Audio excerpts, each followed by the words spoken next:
RCB के auction 22 को लेके सोशल मीडिया पे इतनी सारी खबरें फैल रही है, लेकिन क्या आरसीबी ने सच में इतनी बुरी टीम बनाई है? और अगर आप आरसीबी के फैन हैं तो मुस्कुराइए, क्योंकि विराट कोहली आपके कैप्टन बनने वाले हैं। वो क्यों, मैं आगे वीडियो में बताता हूं।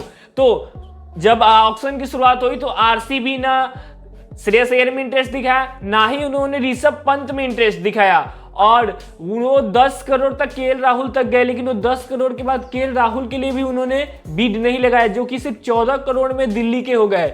यानी कि इससे साफ पता लगता है कि विराट कोहली को ही कैप्टेंसी के लिए देख रही है आरसीबी, वो किसी और प्लेयर्स की तरफ कैप्टेंसी के लिए नहीं देख रही। तो आप मुस्कुराइए, 2025 में विराट कोहली ही आपको कैप्टन बनते हुए दिखेंगे।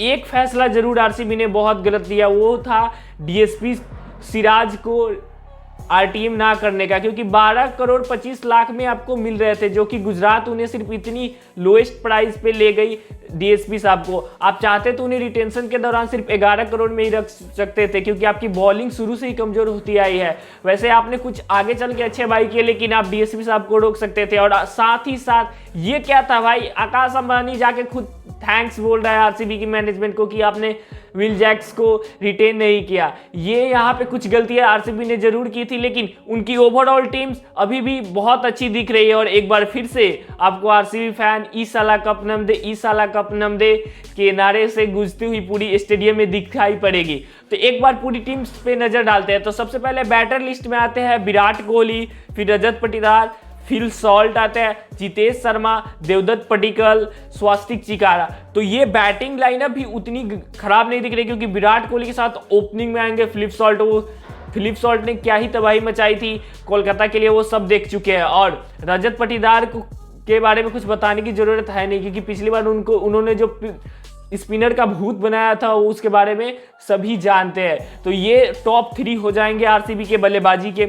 वही बॉलर्स की बात करें तो जॉस हेजलवुड बहुत अच्छी बाय है। मुझे लगता है कि अभी के समय में वो पैट कमिंस और स्टार्क से बहुत बेहतर बॉलिंग करते हैं, कि वो एकदम एक सटीक लाइन लेंथ को फॉलो करते हैं और उसी लाइन लेंथ के हिसाब से ही वो अपनी ओवरऑल बॉलिंग करते हैं। तो एक बहुत अच्छी चॉइस है। Bhuvi, swing king. आरसीबी की एक परेशानी बहुत समय से आ रही थी, क्योंकि उन्हें पावर प्ले में विकेट्स नहीं मिल रहे थे। अब आ गए हैं स्विंग किंग आरसीबी में, तो होपफुली आरसीबी पावर प्ले में विकेट चटकाने में कामयाब होगी। वहीं राशिक दार एक बहुत अच्छी बाई है। दिल्ली कैपिटल्स को पिछली बार राशिक दार ने बहुत सारी विकेट्स दिलाई थी, तो राशिक दार को भी लेके आरसीबी ने 6 करोड़ खर्च किए, जो कि मुनासिब थे। उतने रुपए वो देना चाहेंगे राशिक दार को। वहीं बात करें यश दयाल को, तो उन्होंने पहले रिटेन कर चुके थे, क्योंकि उन्होंने जो सीएसके के खिलाफ कारनामा किया था उससे पूरी दुनिया अब जानती है। वहीं श्रेयस शर्मा की बात करें तो बहुत अच्छे लेग स्पिनर है, उभरते हुए सितारे हैं, ये भी एक अच्छी बात है। लुंगी नगीडी, इनकी जरूरत पड़ सकती है, लेकिन अगर पड़ेगी तो वो भी हेजलवुड के जगह पर। क्या हेजलवुड इतनी बुरी परफॉर्मेंस देंगे आरसीबी के लिए कि लुंगी नगीडी की जरूरत पड़े? अगर होपफुली पड़ेगी तो ये भी एक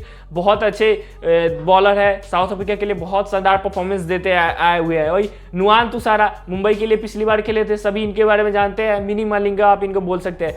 वही अभिनंदन सिंह और मोहित राठी, ये कुछ नए उभरते हुए खिलाड़ी है। ऑलराउंडर की बात करें तो ऑलराउंडर की सूची में काफी अच्छे नाम है, जैसे लियम लिविस्टन की बल्लेबाजी को सभी जानते हैं। अगर वो एक बार क्रीज पे खड़े होते हैं तो बॉल फिर स्टेडियम में नहीं रहती, बॉल सारी स्टेडियम के बाहर ही जाती है। लेकिन उनका ठहरना बहुत जरूरी है, क्योंकि वो जल्दी आउट भी होते हैं, लेकिन जब खेलते हैं तो उनका स्ट्राइक रेट 200 से एबव भी रहता है। वहीं बात कर ले कुणाल पांड्या, मुंबई इंडियंस की कामयाबी में बहुत बड़ा हाथ था कुणाल पांड्या का। लगभग 4 ट्रॉफी में उनका बहुत अच्छा सहयोग था मुंबई के लिए। उन्होंने बहुत ही अच्छे लेवल पे परफॉर्मेंस जाके दिए थे। इधर हाल ही में 2-3 साल उनके खराब गए, लेकिन होपफुली वो आरसीबी में आया है तो फिर से अपनी पुरानी रिदम दिलाए और आरसीबी को पहली ट्रॉफी जीतने में मदद करे। और वही टीम डेविड, ये सबसे हैरान करने वाली बात थी कि विल जैक्स को ले लो या टीम डेविड को तुम ले लो।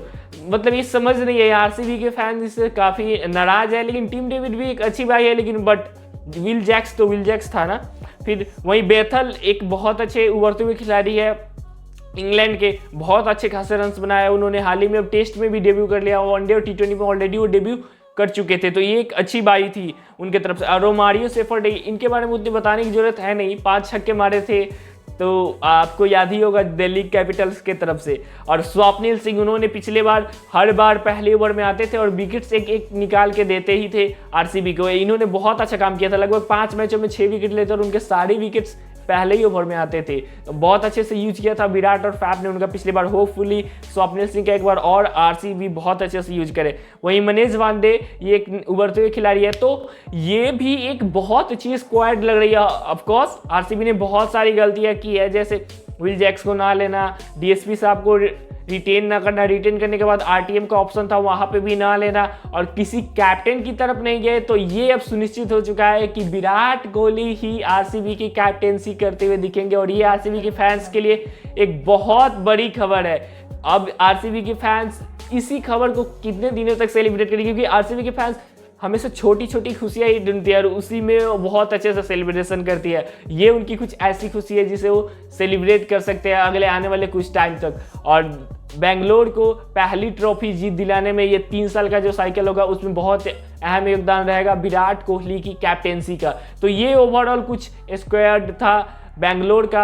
आप जरूर बताइए क्या बेंगलोर की सच में इतनी बुरी है? मुझे तो नहीं लगता यार, उतनी भी बुरी नहीं है जितनी कि सोशल मीडिया पे बातें चल रही है।